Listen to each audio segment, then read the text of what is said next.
Top on the front burner is the cost of living crisis that has seen the Nigerian Labour Congress commence strike action in several states across the Federation. Yes, we have our correspondents in major states in Nigeria who will be engaging on the show this morning to get updates from them.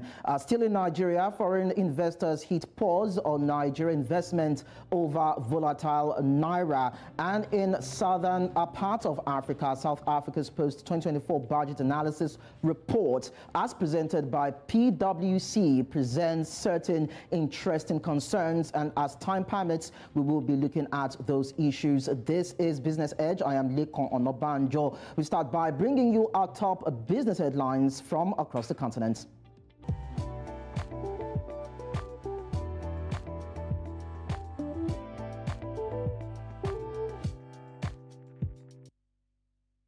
Nigeria's government has authorized a strategy to consolidate, eliminate and reposition more than 20 government agencies in an effort to streamline its bureaucracy and reduce expenses, as stated by the Information Minister Mohammed Idris on Monday.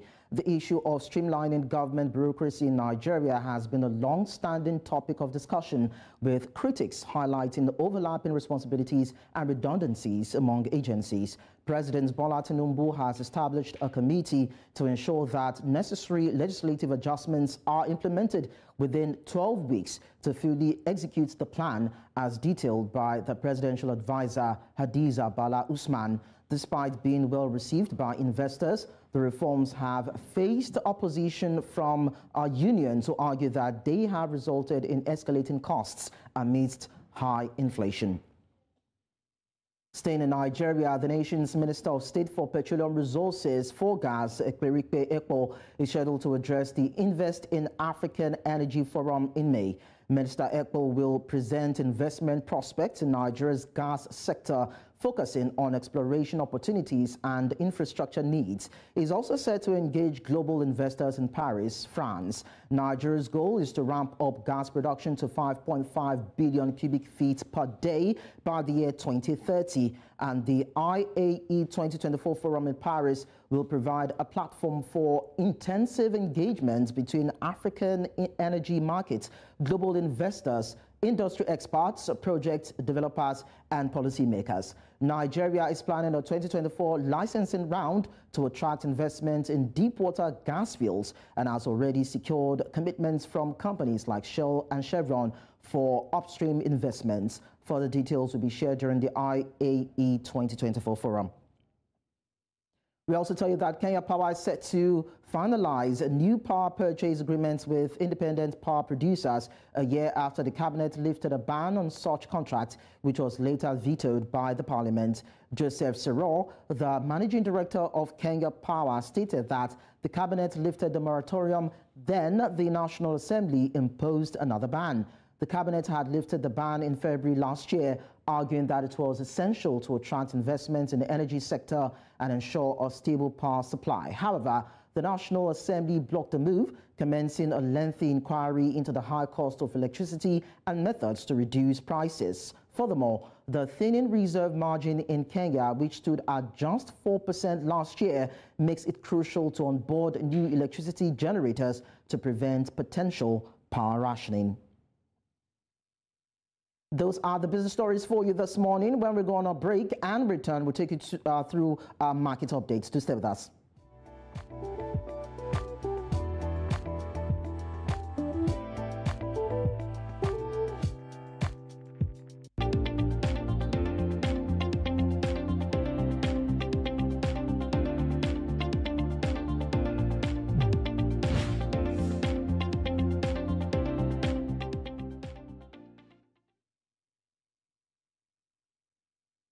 Looking at the Nigerian bourse, the Nigerian equity market ended the red at the beginning of the week. Consumer goods sector lost the most, with Nestle leading the losers' pack.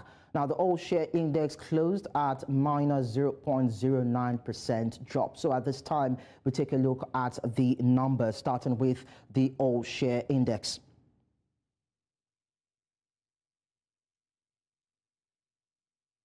We saw about 101,995.53. That is how it closed, with a change of, as I said earlier, minus 0.09%. A quick look at the market capitalization now.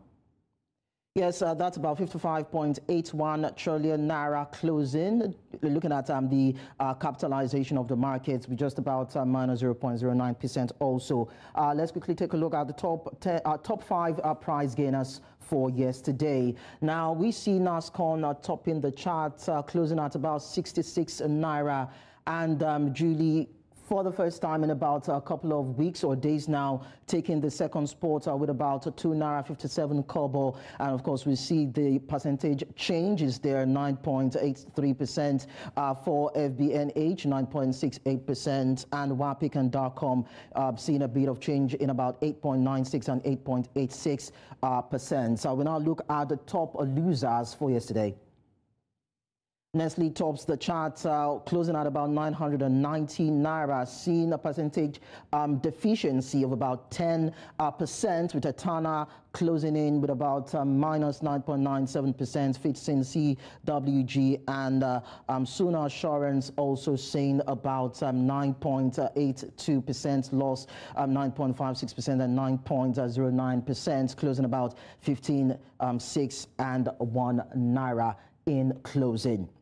So let's quickly take you through the sectoral performance now. We see the banking industry topping the chart as always with about 1.35%, and appreciation followed by insurance, oil and gas, consumer goods, and industrial goods. And that's about it. I'm looking at the Nigerian Stock Exchange. We go on a break right now and return to look at our first conversation that has to do with the industrial action backed upon by the NLC.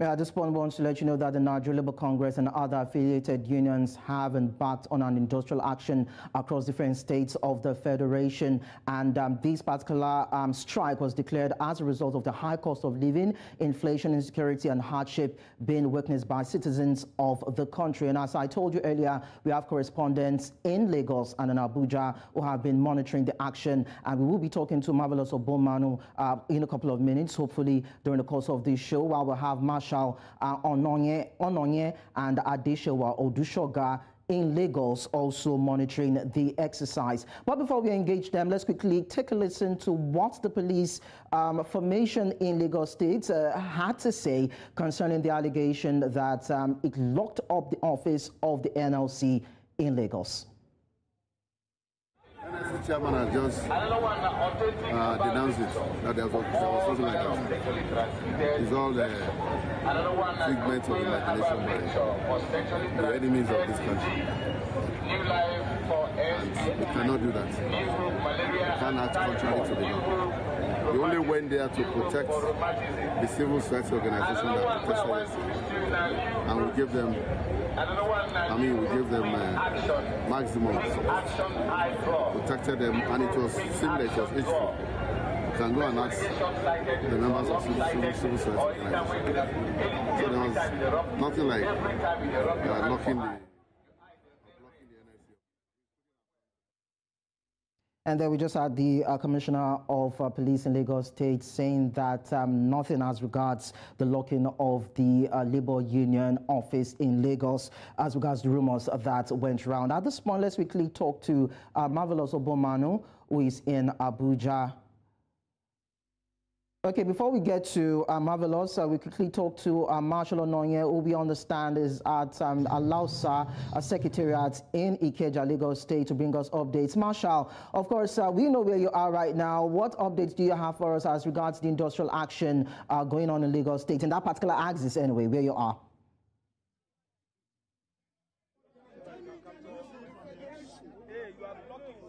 Wrote to the police that that what you are doing today be contemptuous of court.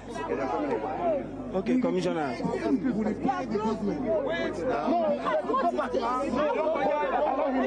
Allow the Commissioner.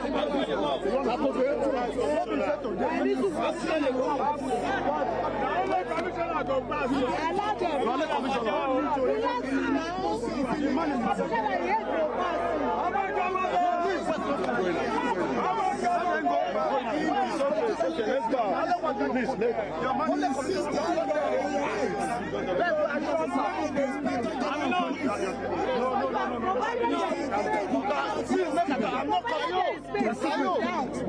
I'm not causing. There's no cause for shouting. This man, what is the problem? You were not at the meeting. Were you at the meeting? You were not there. Where were you when we were having meeting? Calm down, calm down, calm down. Calm down, calm down. Calm down. Calm down. Now you sabi. Get out of here. Get out of here.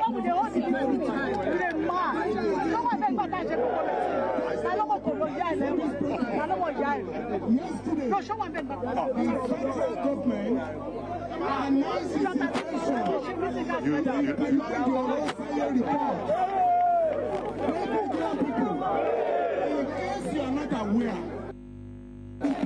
Ross, great. It's a 12-year-old report. The government has decided to pick it up from the dustbin, which it was consigned to by the Jonathan and Buhari administration.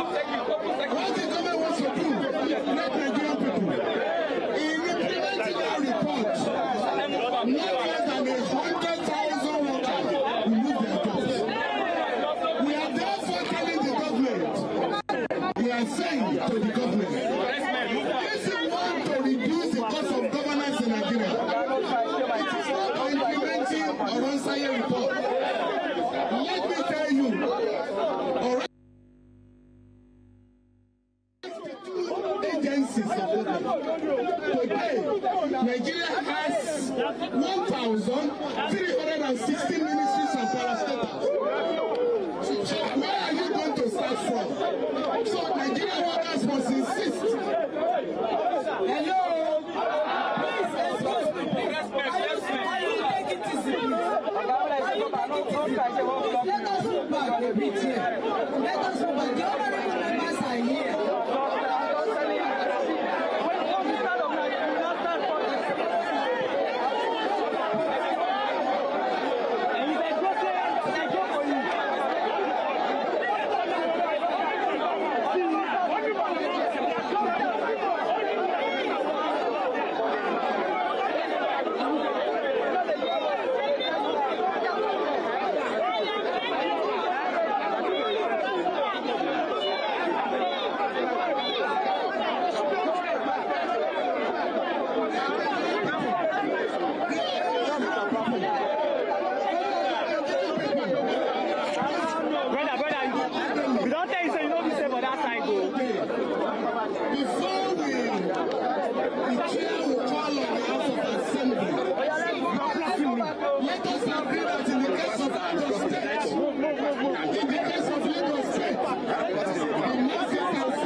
can start, other states will be compelled.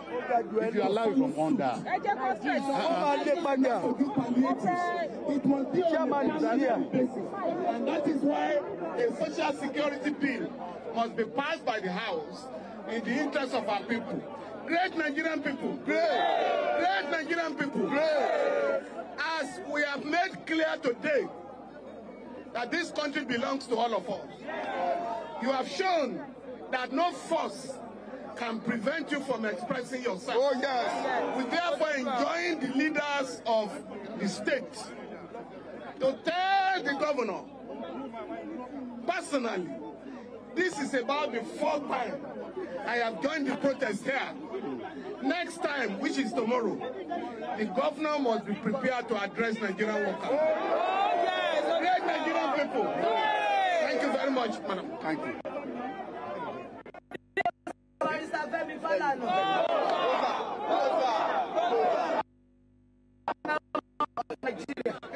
And the senior advocate of the poor masses. And that is one of Nigeria's foremost legal luminary, Femi Falana, SAN, addressing Nigerians and members of the NLC, talking about what the Nigerian government needs to do to ameliorate the plight of Nigerians as regards the high cost of living, the hardship that's being said in the country, poverty levels said to be skyrocketing, and how it is affecting households and Nigerians having to spend more to purchase little in the market. And he also talked about the need to implement the Steve Orosoye report that the Nigerian government has recently said it would fully implement to the letter. And so we will continue to bring you details of these particular protests, not only in Lagos, but other areas in the country as they unfold. We go on a quick short break, and when we return, we'll bring you more on Business Edge.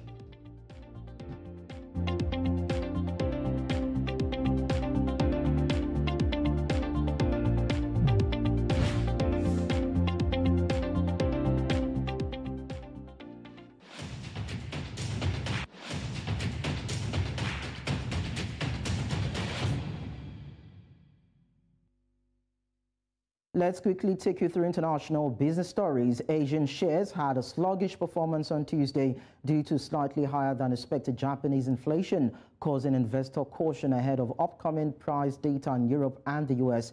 The yen stabilized against the dollar as Japanese inflation met the central bank's 2% target, fueling expectations of an end to negative rates by April. Wall Street indexes fell and futures for S&P 500, including Nasdaq, slightly dropped. The Federal Reserve's preferred inflation measure, the core PCE price index, is expected to rise by 0.4%. Markets anticipate the first Federal Reserve easing to be in June. Meanwhile, Brent's crude futures slightly increased, while inflation figures in the European Union are due this week. Earlier, Asian currency trade was subdued, with the Aussie and Kiwi hitting weak lows.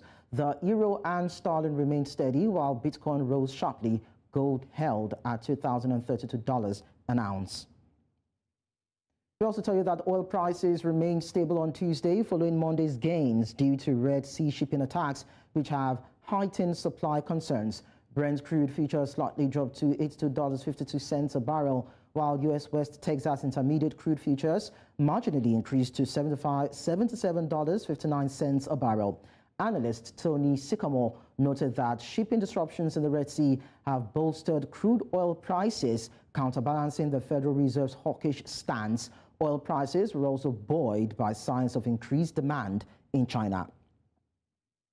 Now, the dollar was weak on Tuesday, with markets anticipating U.S. economic data that could indicate when the Federal Reserve might cut interest rates. Bitcoin was up 3% at $56,190 after earlier jumping to $57,055 for the first time since December 2021, boosted by MicroStrategy Incorporated's purchase of 3,000 more tokens.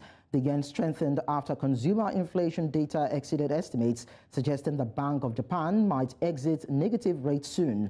The US dollar index remained flat at 103.77. Markets have delayed expectations for a Fed rate cut to June from May. US durable goods data is due on Tuesday, and the Fed's preferred inflation measure will be released on Thursday. The dollar fell 0.12% to 150.505 to a yen, and the euro was steady at $1.0850. We'll go on a short break. Do stay with us.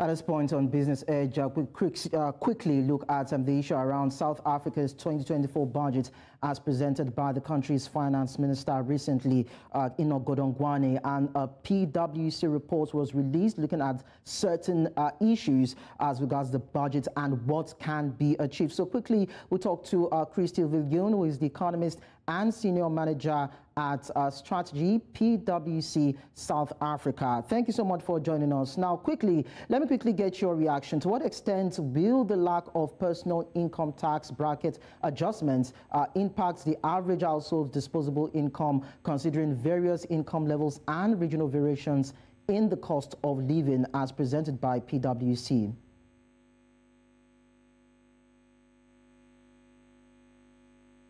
People will pay between 0.5% and 1% more tax. So that money gets taken away from their disposable income and it gets channeled to government. So that means that in a situation where inflation is elevated and the cost of living is going up, people will actually be taking less money home. It might sound like a small number, but when wage increases are very small and when inflation is quite elevated, those small numbers are actually quite significant. So could these changes affect probably tax revenue in South Africa's broader economy? Well, the expectation from government is that this will create for them about 16 billion rand in extra revenue. That's just short of $1 billion US dollars, if you want to convert that. So it provides government with extra revenue, but it does take away from disposable income, as I mentioned. It means that the options for people to spend on luxury items, to spend on, for example, furniture or appliances, there's added pressure on that as they continue to focus on essentials like housing and transport and food. So it is positive for government revenue. Now, over the long term, could the lack of probably inflation adjustments to tax brackets lead to marginal tax rates that might deter investment? And if so, how might this be mitigated? So this is on the personal income tax side. I don't think this will impact business investment, but maybe personal investment, savings and investment, because we're seeing a little bit more money taken away from the individual going towards taxes. So that could influence savings behavior. And in a country where the savings rate is quite low, that is certainly a point of concern. Okay, now PwC also mentioned interventions in energy, logistics, and safety. So can you please elaborate on the details of these interventions, their potential costs, and the anticipated timelines for implementation? So there's a bit of good news. Since last year, and actually since the arrival of COVID, the relationship between government and the private sector has been very strong in trying to help the country overcome its challenges. And at the moment, the organization called Business for South Africa is working closely with government to help resolve some of the key challenges, specifically electricity supply, and also the challenges we have with railways and the port systems. So progress is happening. It is sometimes quite slow, and it will take, I think, into this year, probably towards the middle of this year, before we see any real progress. And that will then help us to have more reliable electricity.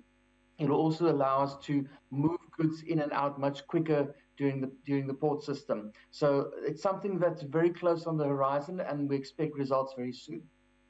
There's a projection of about 1.6% GDP growth, but beyond that, how does PwC assess the potential for higher or lower growth? And what are the specific economic indicators that would inform adjustments to this particular forecast? So that 1.6% growth forecast is what government has put down for the next 3 years. Forecasts are quite varied. Our forecast is probably closer to about 1.2%, and it's all based on the assumptions you make on key items that we've mentioned: electricity supply, for example, the speed of logistics, railways, port systems. So government is obviously, and I guess to an extent justifiably, encouraged by the progress so far on fixing these elements and expecting them to have more positive impacts later this year and into 25-26. I think the biggest issue at the moment is still electricity. We've seen a reintroduction of load shedding, and with winter months coming up and towards the middle of the year, there is concern that there will be higher levels of load shedding. So for me, that would be the one big factor that we have to monitor, is the reliability of electricity supply. Okay, you've talked about positive signs of growth for South Africa, but then PwC still identified some potential risks. So can you talk about some of these specific factors that most likely might derail the positive economic outlook, such as when we look at global energy price fluctuations, political instability, or probably natural disasters that South Africa has witnessed in the last couple of months? Well, I think oil prices, that is always a risk. If we see a significant increase in oil prices, weaker exchange rate, that means local fuel prices go up. We have monthly adjustments in the fuel prices, and that would then pressure inflation, which could mean we could see higher interest rates for longer. Now, all of those factors would be adverse for economic growth. The opposite is also true. If we could see lower oil prices and we can see some resolution to what's happening in the Middle East, a positive impact on fuel prices could have a positive influence on inflation levels, and we could see interest rates actually coming down quicker than expected. And that's good news for consumers who are now feeling the pressure of paying a little bit more tax. Maybe on the monetary side, there's a bit of good news to think about. Okay, now beyond headline GDP growth, what specific metrics would PwC recommend to assess the success of the government's economic development agenda, considering factors like job creation, poverty reduction, and income inequality? Our biggest challenges: jobs, inequality, and poverty. And the way that you address that most directly is by creating more jobs. So the key indicators to watch would be job creation and the unemployment rate. Our unemployment rate is amongst the highest in the world. On a positive note, last year in 2023, we created almost 1 million jobs, and we've recovered all of the jobs lost during COVID. So there is some positive momentum there, and that's one to watch out very specifically, because we know that to address poverty and inequality, we need to create more jobs and bring that unemployment rate down. So very much a focus of government's development agenda, and one of the key numbers that economists are looking at is that unemployment factor. Of course, we know that when it comes to job creation and executing the budgets for the country, it would have to do with funds coming in. So how might a sustained high budget deficit impact South Africa's credit rating and access to international borrowing? And what are the potential long-term implications for the cost of capital and public investments? Well, South Africa, because of the size of its budget deficit, needs to borrow a lot of money. We do have a well-developed local capital market, but we also borrow money abroad, and we also have foreign investors investing in the local market. So there is certainly an international component to thinking about debt. And as with most emerging markets, actually most countries in the world at this stage, because interest rates are high, the cost of borrowing is elevated as well. So we've got high interest rates because monetary policy is tight worldwide, but also based on our sovereign risk rating. At this stage, these ratings are stable, with the hope that at some point in the near future, we could see some improvements. For now, the cost of borrowing is quite expensive, and given how much debt we have, it is actually taking up a lot of our revenue.